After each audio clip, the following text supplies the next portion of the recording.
La primera pregunta es ¿qué es el Instituto de Probática Criminal? Antes de entrar en materia. El Instituto de Probática e Investigación Criminal es un instituto creado, por lo menos inicialmente, con la idea de formar tanto a personal privado como personal de fuerzas de seguridad en los temas en que personalmente yo creo que no están suficientemente preparados en investigación. Y en desaparecidos creo que prácticamente en nada.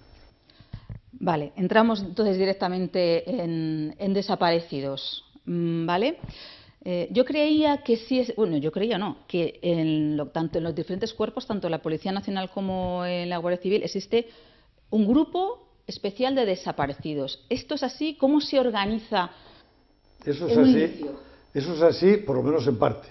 Le voy a explicar lo que yo conocí cuando llegué a la UDEV Central, que es la Unidad de Delincuencia Especializada y Violenta. O sea, todo lo que era narcotráfico en aquel momento lo llevaba esa unidad. Y ahí había una sección central de homicidios y desaparecidos, con dos grupos, uno de homicidios y uno de desaparecidos.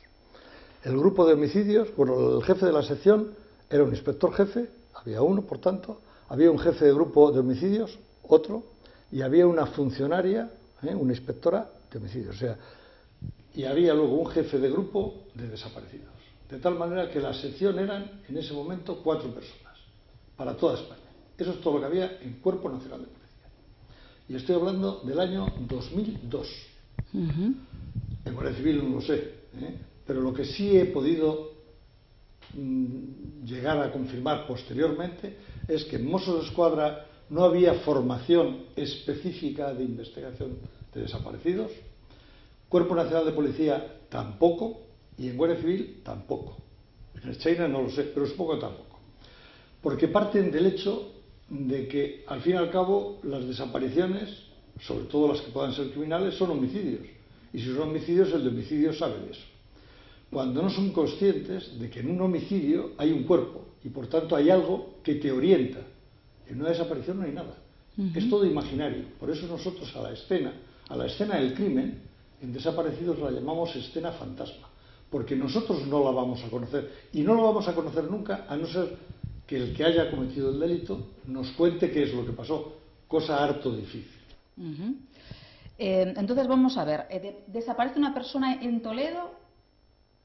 Y entonces la familia, en este caso, hace una denuncia en la Guardia Civil. ¿Quién retoma esa denuncia? ¿Tiene que convertirse en una denuncia, como decimos los periodistas, que parece que que puede tener tintes criminológicos de alguna manera, criminales, para que vengan una unidad más especializada? En principio, el cómo se hace eso son estrategias y formaciones que lo hacen fundamentalmente a nivel político, no a nivel profesional. Pero volvamos otra vez a lo que hemos dicho antes del Cuerpo Nacional de Policía. Cuando yo llegué a la unidad y me di cuenta del problema tan inmenso que había en España de desaparecidos y que nadie le hacía ni caso, yo, en el caso de Fernando Caldas, en Galicia, vino el director, en aquel momento era Agustín Díaz de Mera, y bueno, pues eso, como si fuera una cosa casual, le dije, no, es un problemón lo que tenemos en desaparecidos en España, no podemos tener 4 personas. Y entonces nos autorizaron y nos dieron personal para tener 20. En este momento yo no sé los que habrá. En aquel momento nos dieron personal para tener 20. Ahora fíjese usted bien lo que estoy diciendo. De esos 20 no nos dejaron entrevistar a ninguno, o sea que nos pusieron 20 personas que tendrían más o menos capacidad de investigar ese tipo de delitos. Llevamos mucho tiempo, yo creo que desde los años 70, dando por hecho que todo el mundo valemos para todo. Y yo sigo pensando que eso no es así. Y seguramente pienso que eso no es así porque a mí, que me gusta mucho también el arte, no creo que haya mucho arquitecto que sea capaz de hacer la Sagrada Familia, por ejemplo, de Gaudí. De tal manera que no creo que en el delito más complicado que existe en España o en el mundo, que es la desaparición, cualquier persona sea capaz de hacerlo.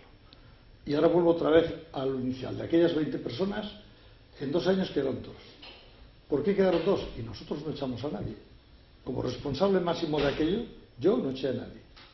Se fueron marchando porque no eran las personas adecuadas. Luego se hace mal, y no se hace mal profesionalmente, se hace mal políticamente. Hoy en día, seguramente, hay suficiente personal, supongo, por lo menos habrá 20 o más, para esas dos secciones. Pero a mí me llamó mucho la atención cuando he preguntado en estos últimos años si al final se había hecho un curso de investigación de desaparecidos de forma específica y me han dicho que no. Lo cual quiere decir que seguimos informando a la gente. Es que, claro, yo tengo un poquito de desconcierto y al final es verdad que los medios de alguna manera, bueno, pues distribuimos cierto tipo más de noticias unas que otras, e incluso con mi propia formación de detective siento, vamos, la carencia absoluta de conocimientos especializados, ¿no? En este caso, en el caso de los desaparecidos, por supuesto, no creo que todo detective, que un detective en principio se da por hecho de que tiene esa inquietud de investigar, ¿no? Se da por hecho que quiere investigar. Yo creo que muy pocos van a tener esa capacidad de decir, bueno, vamos a investigar desaparecidos porque nosotros no podemos investigar delitos perseguibles de oficio, pero claro, efectivamente, una desaparición en principio no sabemos lo que es, si es que se ha ido de fiesta o se ha ido con alguien o es un delito. Luego, cualquier detective, que este es el canal para detectives, podría en principio investigar una desaparición donde no hubiera cuerpo. Yo voy a ser mucho más conciso que usted en este caso. Vamos a ver, si nos ponemos en el tema de desaparecidos, viene a haber aproximadamente una media de unos 20.000 al año, desapariciones en España. El 99% son voluntarias. Lo quiere decir que de las 20.000 pueden ser forzosas, criminales, llámelo usted como quiera, entre 150 y 200, que viene a ser el 1%, el 1 algo por ciento, una cosa así, el 0 y pico por ciento. Lo cual quiere decir que inicialmente deberían hacer los detectives privados todas, hasta esas, hasta que salgan indicios de criminalidad. No deberíamos estar utilizando para eso precisamente fuerzas de seguridad. Esa es una opinión. Otra cosa es que digan, pero el Centro Nacional de Desaparecidos debe de saber de esa desaparición, sin ninguna duda. Porque esa persona, aunque sea voluntaria, se ha podido marchar a Venezuela, o se ha podido marchar a Rusia, o se ha podido marchar a Sudáfrica. Entonces, claro que eso tiene que ser así.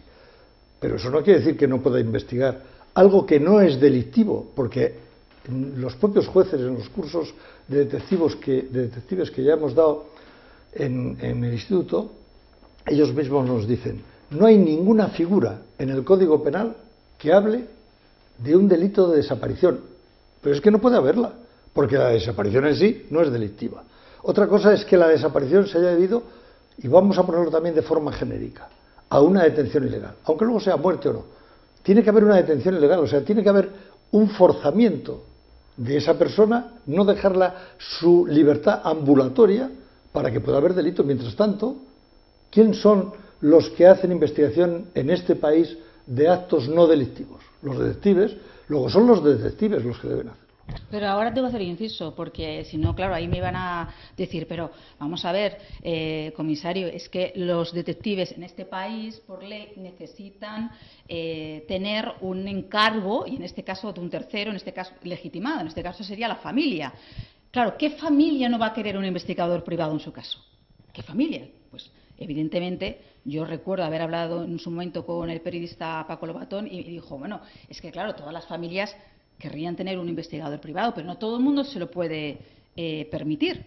Entonces, de la misma manera que hay un Centro Nacional de Desaparecidos, y aquí ya entramos un poco también en una charla de opinión, claro que creo que debería haber un equipo formado específico, teniendo en cuenta que el problema es tan grave y que crea tanta alarma social, las dos cosas, de investigadores privados que se dedicaran específicamente con formación y más a fondo y en exclusiva a estas desapariciones que en principio no tienen tinte de... O sea, de momento no sabemos qué ha pasado con ellos, pero claro, nos topamos con que ¿quién ha contratado a estos detectives? Bueno, yo también voy a contestarlo a eso con cierta cautela, vamos a llamarlo así. No creo que sea la persona más indicada el señor Lobatón para hacer comentarios de ese tipo porque no lo conoce. Yo en los casos que he intervenido, en todos, fíjese usted bien lo que le estoy diciendo, en todos los casos las familias han intentado contratar detectives. luego será más caro o menos caro, lo habrán decidido o no, pero la mayoría de las veces no es un problema, como pasó con los padres de Diana, de que sea caro o no sea caro, sino que el detective dice que no está preparado para hacer eso. Porque eso además. Eso es la realidad. O sea, la realidad es que cuando se enfrenta el detective a un tema de esa índole, donde puede haber efectivamente un acto de detención ilegal, a lo mejor no, pero a lo mejor sí, se da cuenta que le faltan cosas, porque no está preparado. Entonces, las primeras cosas que suelen decir es: yo no puedo intervenir en un teléfono, yo no puedo hacer el seguimiento porque no puedo poner una baliza a un vehículo, yo no puedo hacer nada. Es como, digo que no pueden hacer nada porque es lo que dicen, no porque no porque sea real, porque yo les recordaría a los detectives que cuando yo empecé hace ya casi 50 años en esas cosas, ni había ordenadores, ni había teléfonos móviles, ni había balicias, ni había nada, y nosotros hacíamos seguimientos utilizando la vista y las manos, y hacíamos hablando con la gente. Se hablaba mucho más con la gente que ahora. Ahora parece que la gente no existe, por eso todo de lo que es una teórica escena o una escena fantasma es imposible hacerla si no hablas con toda la gente y con la gente que podía vivir en aquel momento y con muchas cosas. O sea, les falta metodología de trabajo, pero les falta metodología de trabajo generalmente, no el tiempo, metodología de trabajo. Metodología de trabajo. Luego entraríamos otras muchas cosas. Por mucho dinero que haya, y por mucho tiempo que tengamos, si no sabes trabajarse, no se va a hacer. Es así de sencillo. Eso sí. Entonces, lo primero que tienen que tener es cómo se puede hacer. Y sabiendo cómo se puede hacer, se pueden hacer todas las demás cosas. El problema, como ha dicho usted muy bien hace un momento, y le he tenido más con los periodistas que con los detectives, es que quieren algo que pueda salir esta tarde. Y claro, eso no puede ser tampoco. En un caso donde no hay nada, la investigación, por ejemplo, en el caso de Aurora Mancebo, de Tarragona, los equipos nuestros, que están todo el día, eso como en algún momento comentó usted, todo el día detrás, se marchaban el lunes por la mañana y volvían el sábado, durante 2 años. 2 años. Eso no lo puede aguantar una familia, estamos de acuerdo. Se podrán hacer cosas, pero yo le digo, y lo mantengo, lo que voy a decir en este momento lo mantengo. Yo le digo que en menos de una semana se puede saber si esa persona es una desaparición voluntaria o una desaparición inquietante. Y entonces ese término de esas horas, de las 72 horas y tal, ya se sabe si es voluntario o no, o peligroso. Habrá gente más inteligente que otra. Yo desde luego creo, yo me daría, porque seguramente en 24 o 48 horas se puede saber en la mayoría de los casos. Pero yo estoy hablando de todos los casos, y en todos los casos, si se hacen bien las cosas, en una semana se puede saber si lo que está pasando, lo que se está viendo, lo que está comentando las personas que han estado en contacto con esa persona desaparecida, si eso puede ser voluntario o no. Y esa, cuando uno tiene la determinación o tiene claro que no es voluntario, es cuando entonces se da paso pregunto con total ignorancia, porque quiero saberlo, se da paso a decir al juez: esta desaparición parece que tiene tintes criminales, y entonces a partir de ahí se hace una apertura diferente a... Como no ha pasado nunca, es muy difícil. Bueno, lo estoy recordando el caso de Carmen Gallar, por ejemplo, en Tarragona. Estamos haciendo un ejercicio. No, yo lo recuerdo en concreto, porque es un caso concreto hace un día en Tarragona, que la señora había desaparecido y resulta que al final se dan cuenta que el señor que le vendía la casa o algo así, pues hacía días que le había estado persiguiendo y tenía tal. Entonces el juez determina que tiene tintes... Señora Piñeiro, vamos a ver, vamos a ir a las cosas con claridad. Excepciones siempre hay, eso no es habitual. Sí creo que es lo que debería de pasar, bien sea así o bien sea a través de las fuerzas de seguridad. Yo lo haría a través de las fuerzas de seguridad. O sea, el detective que llega en un momento determinado, al cabo de los 3 días, de los 4, dice: aquí tiene que haber, porque ya ha salido algo, si no, no se puede decir.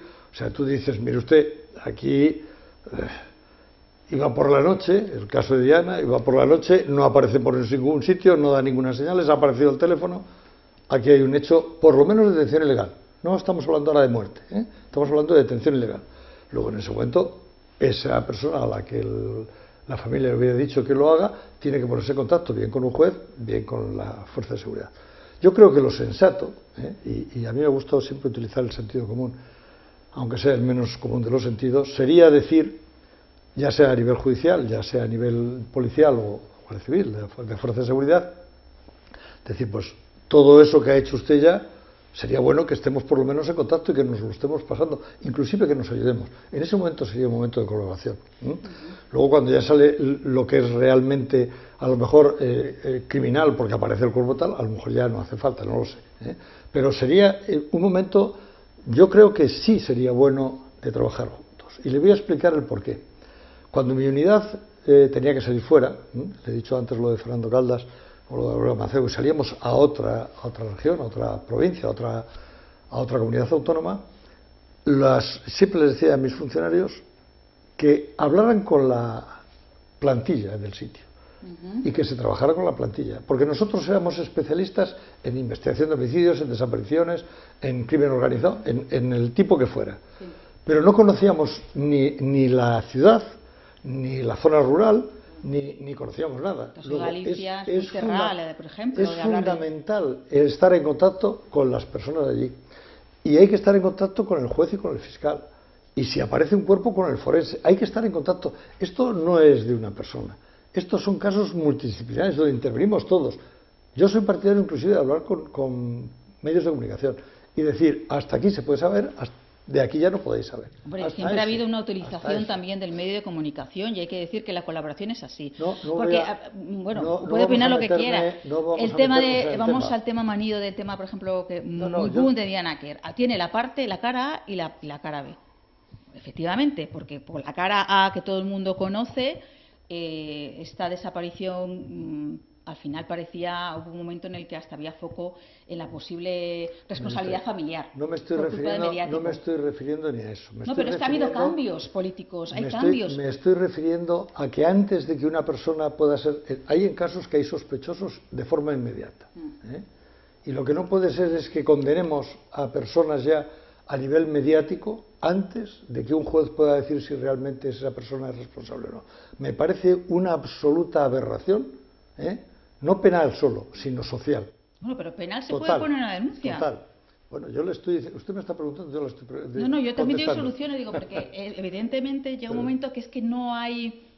Un tema no se puede estirar más, o sea, que no hay posibilidad de estirar un tema más. El problema debería ser que si está ya judicializado, si hay una cosa judicializada porque hay una cosa criminal y hay un secreto sumarial, la idea que tengo es que debería mantenerse a rajatabla y que aquel que se pase, sea un medio de comunicación o lo que sea, tuviera una multa suficientemente importante casi como para cerrar un periódico. Fíjese usted lo que le ha dicho. Creo que eso es fundamental. Eso que le metan bajo la ley de unidad de la intimidad privada. La intimidad, la intimidad tiene que ser. Es que si no, aquí en este momento tenemos a mucha gente que a lo mejor luego van a salir absueltos y que les hemos condenado ya, sin más. A ver esa familia cómo resuelve ese tema. A ver ese hombre o esa mujer a la que se le ha acusado injustamente de algo, y si ha estado con fotografías y todo en los periódicos, ¿cómo va a seguir viendo? ¿Sabe usted cuántas personas en este país tienen que cambiar hasta de ciudad porque no pueden seguir viviendo en la misma residencia? Pues no creo que sea por los medios de comunicación. Sí, claro, porque ha salido en los medios de comunicación. Mientras no salga, es que ni se conocen las cosas. Bueno, pero no es el tema de investigación que estamos hablando, es otro tema. Sí, es otro tema a debatir en el que yo le puedo dar mucha razón, efectivamente, pero también entiendo que los medios de comunicación no son utilizados en muchísimas ocasiones para otros fines y que también gracias a los medios de comunicación, en este caso de las desapariciones, pues se consiguen logros.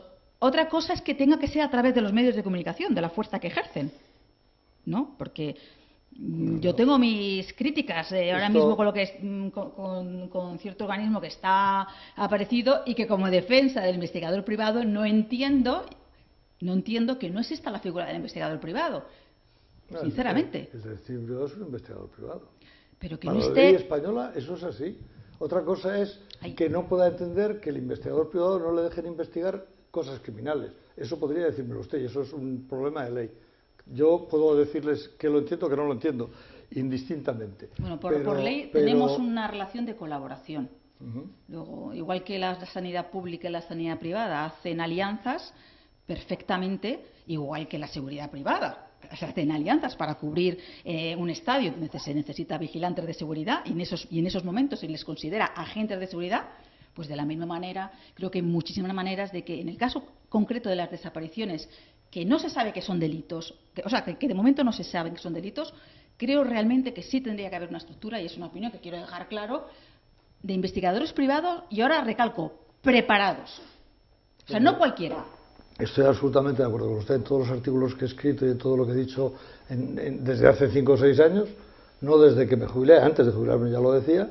Es que no entiendo que tengamos que perder las fuerzas de seguridad en investigar cosas que no son delictivas. Es que no lo entiendo, no lo he entendido nunca. O sea, que estoy absolutamente de acuerdo con usted. Por eso mis cursos fundamentalmente están dirigidos, los de desapariciones, a detectives privados. Hay una que le han preguntado además recientemente, siempre por un caso, que es el de Débora Fernández, que usted estuvo, ¿no? Desaparecida en el 2002, aparece en una cuneta en Lugo, totalmente lavado, limpio. Lugo, no, en Vigo, perdón. En Bayona. Era Vigo, ¿verdad? Correcto, ¿no? Era la provincia de Pontevedra. ¿Qué es lo que pasa en ese caso para que, la familia... Pues ahora, claro, dice, ha habido errores, yo quiero que investiguen otro cuerpo, no pueden. O sea, ¿qué es lo que está sucediendo ahí para al final, para que a lo mejor casos que, como usted está viendo, en una semana se podrían haber resuelto, quedan como... No, ahí los errores, yo creo que ahí hay una mala interpretación. Efectivamente, hay errores no profesionales, hay errores por las circunstancias. Lo primero que tiene el caso de Débora es que el forense, cuando habla de muerte, no habla de muerte criminal exclusivamente. Dice que el motivo de la muerte puede ser una asfixia o una muerte súbita. Está claro que si hay una muerte súbita es una muerte natural, luego no hay nada de nada. Entonces, mientras no se pueda demostrar un hecho real de acción criminal, la investigación es muy relativa. En un país como España, que es muy garantista, el que un juez en esas circunstancias autorice cosas como si fuera criminal, cuando no se está seguro de que sea criminal, es muy complicado. Es que para la gente es muy difícil entender que aparezca un cuerpo desnudo en una cuneta y que se le diga a la familia, pues no, es que no es criminal. No. Es que puede ser, sí. Bueno, pues porque no se saben explicar las cosas. Está claro que la persona que haya sido, vamos a suponer que haya sido una muerte súbita. A la persona que se le ha muerto se ha asustado, por lo que fuera. Es un señor que estaba con ella y era casado, no era casado, era un político, era un militar, era un embajador de otro sitio, era un religioso, yo qué sé. Y se ha asustado, lo ha tenido guardado y luego lo ha puesto. Es una posibilidad. ¿Eso es delito? Ahora estamos en lo de detectives igual. Sería un homicidio imprudente, ¿no? No, en absoluto. Una muerte súbita nunca es imprudente. Una muerte súbita es una muerte súbita. Lo único que hay es, seguramente, que ha mantenido un cadáver, que no hay ningún acto delictivo en eso, porque por miedo, y luego lo ha dejado en un sitio donde se podía encontrar, estaba a la vista, tapadito para que no fuera muy vergonzoso el que lo viera. No. Si es una muerte así. Yo lo que me estoy refiriendo es no haciendo una novela, sino qué es lo que está pasando. Entonces, los jueces, cuando tienen que decir vamos a quitar el derecho de una persona a su intimidad y vamos a pedir la intervención telefónica, ¿en base a qué otro hecho? ¿A que hay una muerte? Bueno, es que no está seguro que la muerte sea una muerte criminal. ¿Vamos a quitar un derecho sin ninguna razón? Yo lo entiendo también. Sí, dígame usted lo que quiera, pero es una posibilidad. No está claro, y no está... Eso es lo que sigue pasando hoy en día. Pero yo soy partidario, yo soy muy amigo de la familia, además, lo digo aquí públicamente, y a mí me gustaría poder encontrar más. Que tenemos pocas armas, seguramente, los investigadores. Primero, hay pocos investigadores, por no decir que se puede encontrar con una mano, seguramente investigadores de desaparecidos, porque no quiero que las personas que puedan escuchar lo que estoy diciendo piensen que no hay investigadores en España. No, claro que hay investigadores, si no, no habría la cantidad de detenciones que hay, de yihadistas, de homicidas. Estamos hablando de desaparecidos, no hay especialistas en desaparecidos. Entonces, ponemos eso, decimos, mientras no haya cuerpo, los jueces no se atreven a nada. Nosotros hemos demostrado en la unidad muchas veces casos, inclusive juzgados y condenados en Tribunal Popular, que la Audiencia Provincial, como no había cuerpo, ha puesto en libertad. En cambio tenemos excepciones como el caso Lasso o el que le digo, el Carmen Gallego. Ahí es donde intervenimos luego con los medios de comunicación. A mí cuando me decían, si imagínese usted ya con ciertas pruebas que han salido, ¿qué habría pasado en algunos de estos casos? Pues a lo mejor se habían quedado sin condenar. Por ejemplo, vamos a poner dos casos, si no hubieran aparecido los cuerpos, estoy refiriéndome. El caso de la peregrina americana en Ponferrada, seguramente sería uno de esos casos. Apareció el cadáver, ya no hay vuelta de hoja, eso ya está. El caso de Viviana Quer, si se hubiera detenido a este hombre, como dice la Guardia Civil, ellos sabían que era ese hombre, pero no tenían pruebas. ¿En qué se basa? Lo hubieran dejado en libertad de forma inmediata. Nosotros hemos tenido personas detenidas en el caso de Aurora Mancebo, ha habido personas detenidas en el caso de Maricielo, ha habido personas detenidas en el caso de María José Arcos, ha habido gente detenida en muchísimos casos y puestos en libertad porque el indicio que dice la ley de enjuiciamiento criminal, que debe ser suficiente, si tiene unas ciertas características, suficiente como para que un delito no quede impune. En este país nuestro tan garantista se utiliza lo imprescindible, por no decir lo mínimo. O sea, tiene que ser un caso ya, pues casi diría como el de Marta del Castillo, que siendo un caso claro, porque hay hasta la declaración de la persona, hay sangre en el cenicero, hay sangre en la ropa, hay sangre, y entonces es muy difícil decir que no ha habido una muerte, aunque no hay cuerpo, hay condena. Otros indicios, claro. Hay condena. Sí, pero esos no son indicios, esos son pruebas. Es que la ley de enjuiciamiento criminal no habla de pruebas, habla de indicios.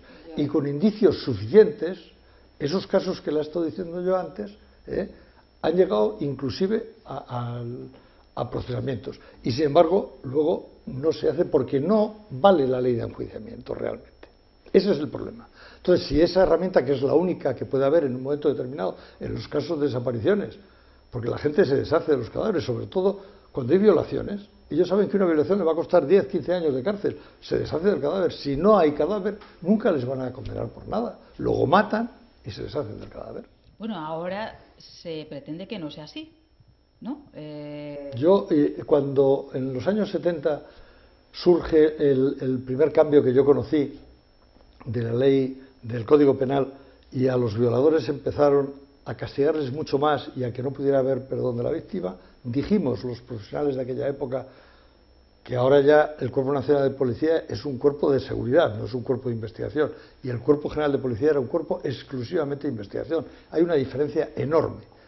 Pero en aquella época los investigadores ya dijimos, esto va a llevar a que las violaciones no vuelvan a aparecer. Habrá muertes, habrá desapariciones, y efectivamente es lo que está pasando. Sí, pero está incrementándose. Estadísticamente hay más desapariciones. Yo creo que sí. La estadística funciona muy poco. Yo creo que sí. Y ahora vamos a tener otra cosa. Ahora quiere agravarse aquella persona que no diga dónde está el cadáver. Pero aquí, de todos esos casos que estamos hablando, ¿qué podría ser? El de Marta del Castillo. Los demás no podría salir. Luego, ¿qué eficiencia puede tener esa norma? Aquí hablamos mucho de imagen, pero muy poco de eficacia. Nada, yo diría que sigue siendo absolutamente ineficaz. Bueno, eso es un punto que puede ser, por lo menos, de alguna manera, yo creo que es verdad que a lo mejor a la sociedad sí entiende que si no se dice... Forzarán muchísimo más a que la persona que vaya a esconder ese cadáver lo esconda cada vez mejor. Bueno, yo creo pero nunca encontraremos la solución. Bueno, pero sí hay casos en los que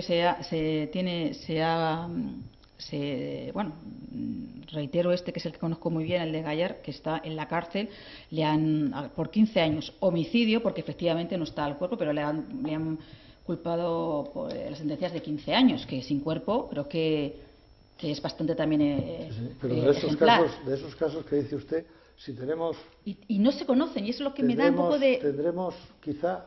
Si no, intente conocerlos. A ver cuántos casos de esos hay. Ya le digo yo que no habrá más de 10 o 12 casos. Es que había muchos, y tenemos cerca de 10.000 desaparecidos. Fíjese usted la diferencia. ¿Dónde está la eficacia? Y luego sigue hablando usted. Se podría, por ejemplo, y vuelvo al caso porque claro, la familia de esta chica que, bueno, que ahora con el tema que sale en los medios y demás, bueno, pues se ponen un poquito, se remueven, y sí es importante el hecho de ver que se ponen cara a otros desaparecidos. En eso sí es importante el programa, porque duda. De repente ves historias humanas detrás de esos números que no desconocías. Sin ninguna duda. Y gente que a lo mejor no entra en el canon, porque claro, aquí todo lo que sucede a una chica joven es lo que es mediático. Chica, joven, 19 años, 20, tal, de repente es boom, estamos todos los periodistas viendo que ahí ha habido pues probablemente pues algún tipo de abuso, de más, y entonces eso tiene que ser ya, son las que realmente luego pasan a ser más mediáticas. Y entonces, bueno, el programa en este caso que ahora hace Desaparecidos, es verdad que pone imagen, nos cuenta historias, nos cuenta esas otras historias. Pero volviendo al caso de Débora, claro, veo yo a Marta, creo que es la hermana, ¿no? Rosa. Y Rosa, digo, pero bueno, ¿cómo? Claro, qué frustración, porque de alguna manera se le está reconociendo que ha habido algún tipo de error, de negligencia. Yo soy detective y hago mal y me ponen una multa a la Unidad Central de Seguridad Privada. ¿Dónde ve usted la negligencia? Bueno, se reconoce que ha habido errores de investigación. Al forense hay que decirle que no sabe lo suyo porque no es capaz de discernir si es una muerte natural o es una muerte criminal. Eso Pues lo si llama no usted, sabe, la eso familia... ¿Eso le llama a usted es un error? No, yo creo que no. Desconocimiento, se tendría que ampliar. ¿Por qué? Si Si ya no han empleado. sabe... ¿Pero qué es lo que no sabe? Si es una muerte natural, explíqueme usted qué es lo que hay que hacer. Yo estoy totalmente de acuerdo en que sí pueden seguir investigando, pero está usted cambiando en este momento las cosas. ¿Qué herramientas puede haber? A lo mejor hay que hacer unas entrevistas más, aunque sea delante del juez, inclusive más fuertes. El que el juez, que puede tener una preparación para hacer entrevistas, interrogatorios, que a nadie le gusta en este país. Hemos empezado porque no nos gusta España la palabra y no nos gusta tampoco la palabra interrogatorio. La palabra interrogatorio es intentar sacar la verdad a una persona. No hace falta ponerle colgado de ningún sitio ni nada. Es una charla. Y que luego van a Estrasburgo y nos multan. Bueno, iremos donde sea. Es una entrevista. ¿Que quieren que le llamemos entrevista? Se le puede llamar como quiera. Una entrevista. Pero tiene que servir. Y tiene que ser entrevistas en condiciones, con jueces, con abogados, con fiscales. Si es que da igual. Pero tiene que ser una entrevista. En el fondo la entrevista es una lucha de dos mentes.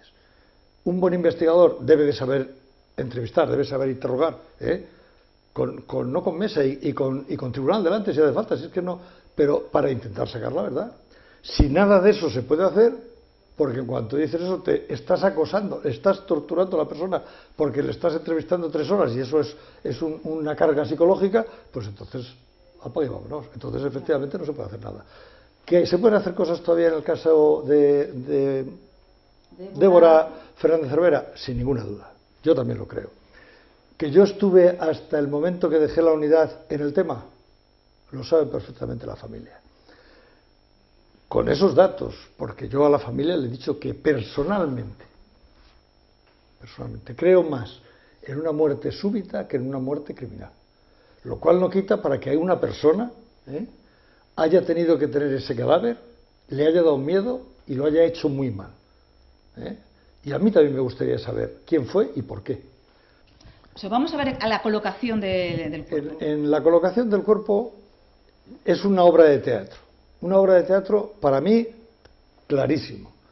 Pero que sea una obra de teatro no quiere decir que sea un homicidio. Precisamente el preocuparse de tantas cosas a mí me hace creer o me hace pensar que no ha habido una muerte criminal. Por eso le digo que yo particularmente pienso que es más fácil que haya sido una muerte súbita. Pero en esas condiciones, dice, dejaron...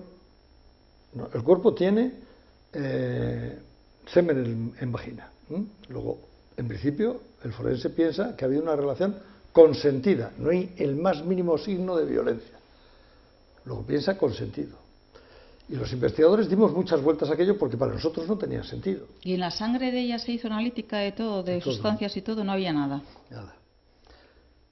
Y en eso, y esa de las personas más o menos conocidas, que todas se dejaron coger ADN, todos, los que podían tener relación, porque lo que está claro es que tuvo que ser una persona muy cercana a ella. Muy cercana, muy cercana, muy cercana.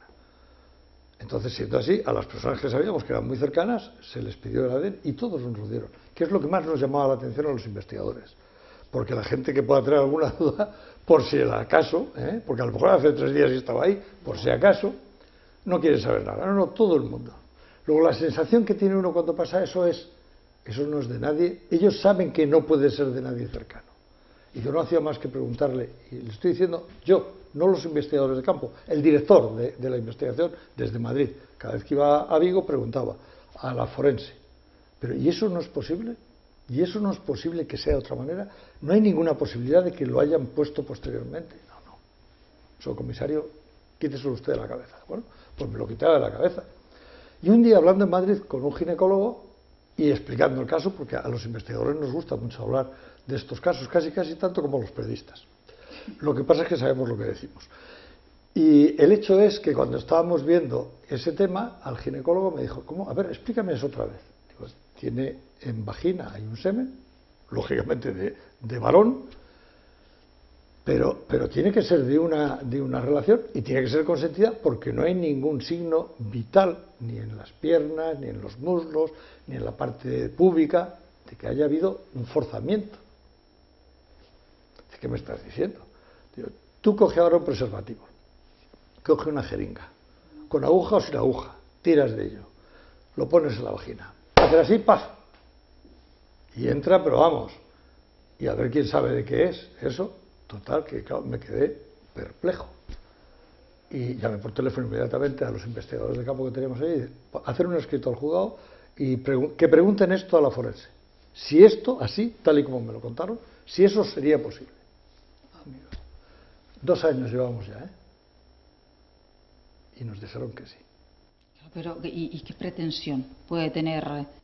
Bueno, sí, lo de menos es la pretensión. Sí. Es que si no tiene... No, si usted está haciendo una información de un hecho y la mienten o la engañan o no la están diciendo la realidad, porque no la saben inclusive, usted está dando una información errónea. Luego, si nosotros tenemos un dato que no es bueno, a nosotros no nos dejan hacer cosas. Y se lo voy a explicar enseguida. La juez, hasta ese momento, después de salir los datos de ADN, a toda aquella gente que estaba cercana no nos dejaron volver a hablar con ellos. Porque no era posible que pudieran ser autores. ¿De acuerdo? Fíjese usted, 2 años perdidos. Claro, y cuando usted y la gente, las personas que hablan sobre los errores, todos piensan, errores en la investigación. No, señora, no ha habido errores, habrá habido también, nosotros también somos humanos. Pero son errores hasta cierto punto naturales. No es habitual que pasen esas cosas y se cometen errores. Bueno, se empezó a hacer. Por eso le digo que yo, igual que la familia, me gustaría que se pudiera seguir hablando, que se pudieran seguir haciendo, que lo puede hacer la policía de ahora, las nuevas unidades o los nuevos profesionales que haya en la unidad, la UD Central, que es la que lo hizo. Pues es una posibilidad. Que quiere Rosa, su hermana, que lo haga la UCO porque ha hecho lo de Diana, pues pueden hacerlo. Porque puede una familia elegirla quién. No, la familia no puede elegir nada. Puede llamar a un detective privado, nada más. La familia no puede hacer nada. Es el juez. El juez sí. El juez puede elegir en un momento determinado una unidad a otra. Bien es verdad que suelen escoger, como es lógico además, aquel cuerpo que es competente ahí. Porque entre cuerpos puede variar de Guardia Civil a Policía Nacional. Puede variar, ser. Juan. Sí, claro. Yo he hecho cosas que ha hecho antes la Guardia Civil. En el caso de Débora. No lo digo porque, por ejemplo, el padre Marta de Castillo está pidiendo. El levantamiento del cadáver de Débora lo hace Guardia Civil. Y durante una semana no sabemos los resultados hasta que no nos llega otra vez desde el juzgado. O sea, que claro que se puede hacer y no pasa nada. Y hablamos luego entre nosotros, no hay ningún problema eso. Luego será mejor o será peor. Pero no hay más. Entonces, que un juez ahora decide que lo vaya a hacer Guardia Civil, que lo haga Guardia Civil, no pasa nada. No tiene ningún problema. Pero si no les van a dejar hablar con las personas, vamos a estar en las mismas.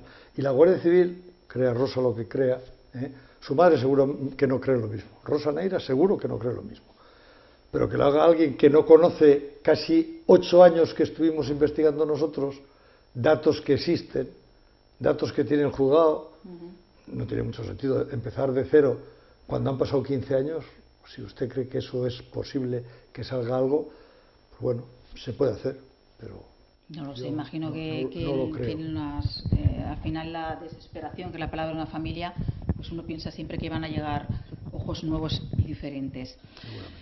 ¿Qué sería entonces un poquito vamos a intentar hacer una conclusión, en un mundo ideal?